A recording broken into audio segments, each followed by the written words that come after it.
안녕하세요. 탐색의 시간 태양추입니다. 오늘은 규칙 없음이란 책을 소개해 드리려고 해요. 리드 헤이스팅스와 에린 마이어가 지었고 RH 코리아에서 편했습니다. 이 책은 넷플릭스에 관한 책으로도 유명한데요. 정말이지 말 그대로 세 줄 요약이 가능합니다. 넷플릭스는 최고의 인재를 모았고 최고의 대우를 해주었기에 최고의 성과를 낼 수 있었다. 그리고 이것을 위한 사내 제도를 계속 보완하고 다듬어 나가고 있다. 이 방법이 어떤 회사에게는 최선이 아닐 수도 있지만 넷플릭스에게는 찰떡이었다. 이렇게 말이죠. 즉, 직장인으로서의 자율과 책임에 대해서 말하고 있어요. 석사는 물론이고 박사 논문도 자율성이라는 키워드를 가지고 연구를 하고 있는 저에게는 굉장히 흥미로운 부분이었죠. 하지만 동시에 직장 생활을 하고 있는 회사원으로서는 그 한계도 아주 잘 보였습니다. 한국 대부분의 대기업들은 상대평가를 적용하고 있죠. 그래서는 절대로 이러한 넷플릭스식의 방법이 먹히지 않습니다. 상위고가, 평고가, 하위고가가 있다고 할 때 절대 다수는 평고가를 받게끔 그 디자인이 되어 있죠. 그리고 평고가와 상위고가의 딱 그 커트라인에 있던 분들, 이분들은 나의 노력이 인정받지 못했구나 하는 실망감을 크게 가질 수밖에 없고요. 결국 상위고가를 받는 대략 15% 정도의 사람만이 신이 나서 일을 하는 구조예요. 반대로 말하자면 나머지 85%는 본인의 능력과는 무관하게 점차 이렇게 평가를 안 좋게 받다 보면 무사 안일주의나 또는 다른 궁리를 할 수밖에 없는 그런 구조라는 말씀이죠. 모두가 다 잠재력이 있고 인성도 좋은 사람을 데려놔도 시간이 흐르면 이렇게 되는 것이 바로 이 상대평가만의 맹점입니다. 사람이라면 모름지기 모두가 자신의 탤런트를 그리고 에너지를 보다 효율이 나는 곳에 쓰고 싶어 하지 않겠어요?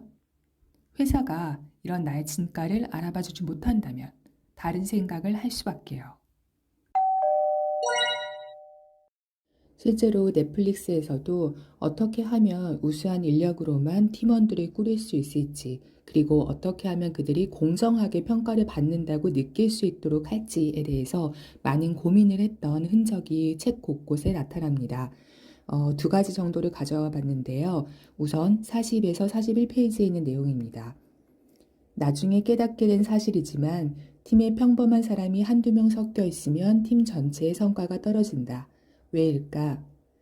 매니저의 기운을 빼서 최고의 성과를 내지 못하게 만든다. 그룹 토의의 질을 떨어뜨려 팀의 전반적인 IQ를 낮춘다. 사람들이 싫어할 일을 하게 만들어 능률을 떨어뜨린다. 남보다 탁월한 능력을 발휘하고 싶은 직원을 회사에서 나가게 만든다. 평범한 사람도 받아준다는 사실을 보여줌으로써 문제를 복잡하게 만든다. 두 번째 부분은 44페이지에 나와 있는 내용인데요. 2001년 해고 사태 이후에도 넷플릭스에는 직장 분위기를 흐리는 사람들이 소수 남아 있었다. 그뿐만이 아니라 이를 능숙하게 처리하지 못하는 사람도 많았다. 일일이 사례를 들기도 어려울 정도였다. 그런 사람들이 늘어나자 다른 사람들까지도 그 정도면 되는 줄로 착각하게 되어 모든 사람의 성과가 저하됐다. 즉, 넷플릭스의 방식은 상대평가를 고수하고 있는 총인건비 유지의 관점에서 이해하면 결코 통할 수가 없습니다. 게다가 구글 검색을 해보니까 2021년 기준 넷플릭스의 임직원 수는 12,000여 명이래요. 한국 대기업들은 어떤가요? 수만 명이죠. 그리고 그 넷플릭스는 컨텐츠의 품질과 기획력으로 승부를 보는 그런 업태에 있는 회사이고, 또 코로나의 혜택을 상대적으로 본 것도 결코 무시할 수가 없죠. 그런 변수들을 전부 안 보이는 척하고 업무에서 주인의식을 갖고 최대한의 능력을 뽑아내라 라면서 이런 책을 추천하는 대기업에 계시는 리더분들, 과연 이 책을 제대로 읽은 것이 맞나 싶습니다. 하지만 만약에 선배 리더로서 후배 리더가 될 우리에게 앞으로 리더가 만들어가야 하는 조직은 이런 모습일 수도 있지 않을까? 부서원들과 그들의 재능을 바라보는 우리의 관점을 기존의 관리형에서 자율형으로 바꾸고 이것을 장기간 지속할 수 있는 제도와 시스템을 마련하는 데에 우리 리더들이 목소리를 내야 하지 않을까? 라는 생각으로 화두를 던지기 위해서 추천했다면 어느 정도 납득이 갑니다. 실제로 넷플릭스에서는 업무에서의 자율과 책임을 독려하기 위해서 또 그것을 지원하는 제도와 시스템을 마련하기 위해서 부단하게 노력해 왔다는 것을 드러내고 있습니다. 구체적인 사례와 함께요. 저는 77페이지 한 구절을 가져왔는데요. 함께 살펴보시겠습니다. 넷플릭스의 매니저들은 직원들에게 피드백을 주고받는 방법을 교육하는 데에 상당한 시간을 할애한다. 그들은 좋은 방법과 나쁜 방법을 구분하여 어떤 피드백이 효과적인지 문서로 분명히 밝힌다. 그들은 피드백을 주고받는 법을 배우고 실천하는 교육 프로그램을 운영한다. 어떻습니까? 넷플릭스는 규칙이 없는 것이 아니라 규칙이 없는 것처럼 보이게 하기 위해 그 뒷단에, 그 아래에, 그 기초에 굉장히 튼튼한 가이드라인을 세워놓은 것을 아실 수 있을 겁니다.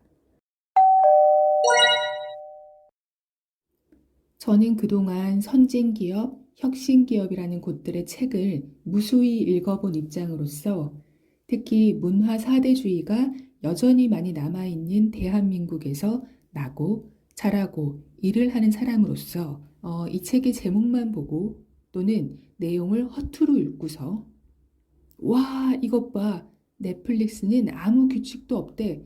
그러니까 성공했잖아.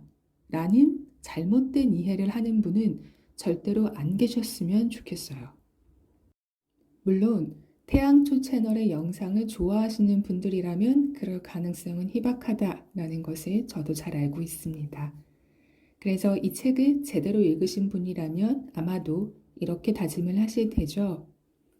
리더가 자신이 갖고 있는 영향력을 잘 행사하는 방법으로 이렇게 조직원들에게 비전을 주고 신속하고 효율적인 조직을 만드는 것도 하나의 좋은 방법이 될 수 있겠다. 라고 말이에요. 자, 우리가 이렇게 조직에서 우리가 이상적으로 바라고 있는 그런 모습을 관철시키려면 우리의 의지와 목소리에 힘을 실으려면 어떻게 해야 될까요? 아마도 하루빨리 리더가 되어야겠죠? 여러분도 저도 모두 화이팅입니다. 조금이나마 도움이 되셨다면 구독과 좋아요 부탁드릴게요. 오늘도 소중한 시간을 함께 해주셔서 감사합니다. 지금까지 탐색의 시간 태양초였습니다.